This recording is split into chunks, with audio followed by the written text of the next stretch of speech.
التاج المکلل صفحہ نمبر 470 پہ نواب صدیق حسن ان کے بارے میں تحریر فرماتے ہیں، محمد بن یعقوب بن محمد اللغوی الشافعی، کہ حضرت امام فیروز آبادی یہ بہت بڑے لغوی فن لغت کے ماہر اور امام تھے۔ حضرت امام شافعی رحمہ اللہ کے مقلد تھے۔ ان کی کتاب القاموس المحیط بے مثال فن لغت کے اندر کتاب موجود ہے۔ بالکل اسی طرح حضرت امام شافعی رحمہ اللہ کے بعد حضرت امام احمد بن حنبل رحمہ اللہ کے وہ مقلد علماء کہ جن کے علمی مقام کو دنیا تسلیم کرتی ہے، میں بطور مثال کے چند ایک علماء کا تذکرہ کرتا ہوں۔ نمبر 1 حضرت امام ابن جوزی حنبلی رحمہ اللہ، جن کے بارے میں نواب صدیق حسن مرحوم نے اپنی کتاب التاج المکلل کے صفحہ نمبر 54 پہ تحریر کیا ہے، الفقی الحنبلی الواعظ، کہ حضرت امام ابن جوزی رحمہ اللہ حضرت امام ابو حنیفہ رحمہ اللہ کے مقلد تھے۔ حضرت امام ابن جوزی رحمہ اللہ حضرت امام احمد بن حنبل رحمہ اللہ کے مقلد تھے، اور امام ابن جوزی اتنے بڑے شخص ہیں کہ جن کے بارے میں امام ابن تیمیہ رحمہ اللہ تحریر فرماتے ہیں کہ تقریباً 1000 کتب کے مصنف تھے، جن میں بعض کتب 20 جلدوں پر مشتمل ہیں۔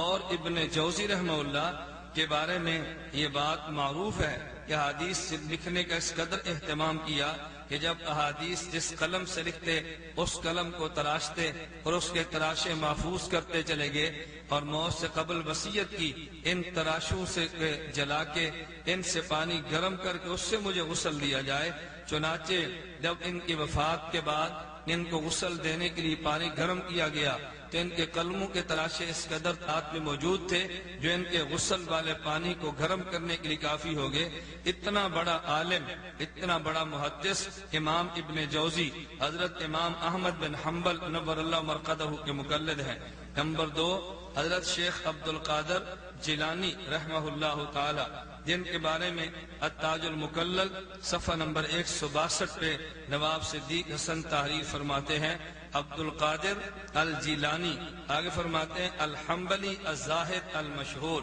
کہ حضرت شیخ عبد القادر جیلانی رحمہ اللہ حضرت امام احمد بن حنبل نور اللہ مرقدہ کے مقلد تھے۔ نمبر 3 حضرت امام ابن رجب، جن کے بارے میں حضرت نواب صدیق حسن مرحوم اپنی کتاب التاج المکلل صفحہ نمبر 333 پہ عنوان ہی یہ قائم کرتے ہیں، الامام ابن رجب الحنبلی، کہ حضرت امام ابن رجب حضرت امام حنبل رحمہ اللہ تعالیٰ کے امام احمد بن حنبل رحمہ اللہ کے مقلد تھے۔ فقہ حنبلی میں جن کی تحقیقات سند کا درجہ رکھتی ہیں، اور حضرت ابن رجب حنبلی ان کی کتاب طبقات الحنابلہ مشہور اور معروف کتاب ہے۔ اور 5 نمبر 5 حضرت امام ابن تیمیہ رحمہ اللہ تعالی، جن کے بارے میں حضرت امام احمد ابن تیمیہ رحمہ اللہ جن کے بارے میں تاج المکلل صفحہ نمبر 429 پہ حضرت نواب صدیق حسن مرحوم نے تحریر کیا، شیخ الاسلام ابن تیمیہ کہتے ہیں الدمشقی الحنبلی، کہ حضرت امام ابن تیمیہ رحمہ اللہ حضرت امام احمد بن حنبل رحمہ اللہ کے مقلد تھے۔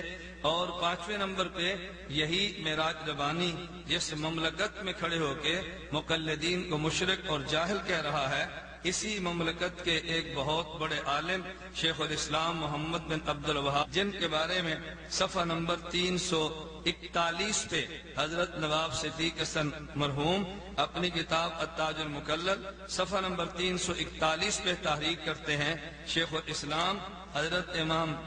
محمد بن عبد الوہاب حنبلی کا تذکرہ کرتے ہوئے کہتا ہے محمد بن عبد الوہاب وکان حنبلیا، حضرت امام احمد بن حنبل رحمہ اللہ کے مقلد تھے، شیخ الاسلام محمد بن عبد الوہاب۔ اور یہی نواب صدیق حسن خان ترجمان وہابیہ صفحہ نمبر 21 پہ لکھتے ہیں کہ محمد بن عبد الوہاب نجدی حنبلی المذہب تھے۔ میر ابراہیم سیالکوٹی اپنی کتاب تاریخ اہل حدیث کے صفحہ نمبر 142 پہ لکھتے ہیں کہ حضرت شیخ الاسلام محمد بن عبد الوہاب رحمہ اللہ حنبلی تھے۔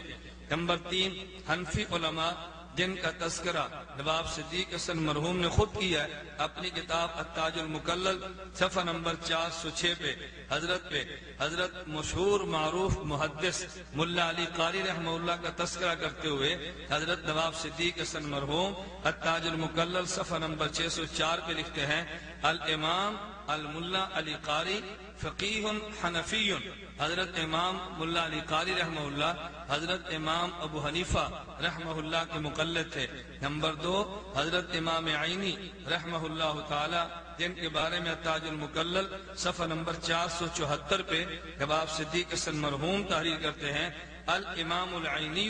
الحنفی، حضرت امام عینی رحمہ اللہ حضرت امام ابو حنیفہ رحمہ اللہ کے مقلد تھے، اور حضرت بر صغیر میں مشہور اور معروف محدث، بلکہ جنہیں امام الہند اور حضرت امام المحدثین فی الہند کا درجہ دیا گیا، حضرت شاہ ولی اللہ نور اللہ مرقدہ کے بارے میں پاکستان نعمانی کتب خانہ سے چھپنے والی کتاب الرسول صلی اللہ علیہ وسلم، اب اسی کتاب کے صفحہ نمبر 41 صلاۃ الرسول کہ جس کا تحقیق اور تخریج حافظ زبیر علی زئی نے کی ہے، اور اس میں مزید فوائد اور تاریخ غلام مصطفیٰ ظہیر امن پوری نے درج کیے ہیں۔ اسی کی جو تخریج اور تعلیق کی اس کا نام رکھا تصحیح الوصول الی تخریج و تعلیق صلاۃ الرسول، تصحیح الوصول الی تخریج و تعلیق صلاۃ الرسول صلی اللہ علیہ وسلم۔ اس کے صفحہ نمبر 41 پہ لکھتے ہیں شاہ ولی اللہ حنفی نے بھی اس کو صحیح کہا، یعنی گویا انہوں نے حضرت شاہ ولی اللہ رحمہ اللہ تعالی کو حنفی عالم اور حضرت امام ابو حنیفہ رحمہ اللہ کا مقلد تسلیم کر لیا۔ مالکیہ علماء میں سے معروف اور مشہور امام حضرت امام ابن عبد البر مالکی رحمہ اللہ، جو تمہید ان کی کتاب ابن عبد البر معروف ہے، حضرت ابن رشد مالکی رحمہ اللہ جن کی کتاب بدایت المجتہد مدینہ یونیورسٹی میں شامل نصاب ہے، ابن العربی مالکی رحمہ اللہ احکام القرآن جن کی کتاب موجود ہے۔ اتنے بڑے ائمہ اور اتنے بڑے ائمہ ہونے کے باوجود یہ حضرت امام مالک رحمہ اللہ کے مقلد تھے۔ میں نے ابن العربی کی بات کی ہے، کہیں کوئی آپ کو غیر مقلد اور ربانی معراج ربانی جیسا دجال دھوکہ نہ دے۔ ابن العربی الگ ہیں جو حضرت امام مالک کے مقلد ہیں، اور ابن عربی الگ ہیں جو غیر مقلد ہیں۔ ابن العربی حضرت امام مالک کے مقلد اور عالم ہیں، اور ابن عربی جو غیر مقلد ہیں وہ الگ شخص تھے۔ میں نے آپ کی خدمت میں چند ایک حوالہ جات کے ساتھ یہ بات ثابت کی کہ یہ جو معراج ربانی کا جملہ آپ نے سنا کہ مقلد جاہل ہوتا ہے، کیا امام ابن حجر عسقلانی کو جاہل تسلیم کر لیا جائے، جن کی کتاب تہذیب التہذیب کو بطور سند کے اسماء الرجال پہ پیش کیا جاتا ہے، جن کی فتح الباری کا مطالعہ کیے بغیر آج بخاری پڑھاتا ہوا کوئی عالم نظر نہیں آتا؟ کیا ان بڑے بڑے اکابر علماء ابن تیمیہ جیسے شخص کو، حضرت شیخ عبد المحمد بن عبد الوہاب جیسے عالم کو ان کے کہنے پہ جاہل مان لیا جائے؟ میں یوں کہہ سکتا ہوں کہ یہ علماء جاہل نہیں تھے، بلکہ اصل جاہل وہ معراج ربانی ہے جس نے ان کو جاہل کہا۔ اور حیران کن بات یہ ہے کہ یہی وہ شخص کہ جو اپنے ہمارے حضرات علماء اکابر مقلدین احناف کے خلاف زبان درازی کرتے ہوئے ان کو جاہل کہتا ہے، تو میں کھلے لفظوں میں کہنا چاہتا ہوں کہ جاہل یہ نہیں تھے، بلکہ جاہل یہی معراج ربانی ہے کہ جس نے جہالت کی بنیاد پہ اتنے بڑے بڑے علماء مقلدین کو جاہل کہہ دیا اور اپنی جہالت کا اظہار کیا۔ میں اس شخص کے بارے میں یہی بات کہہ سکتا ہوں، جو چاند پر خاک اچھالتا ہے وہ اپنے منہ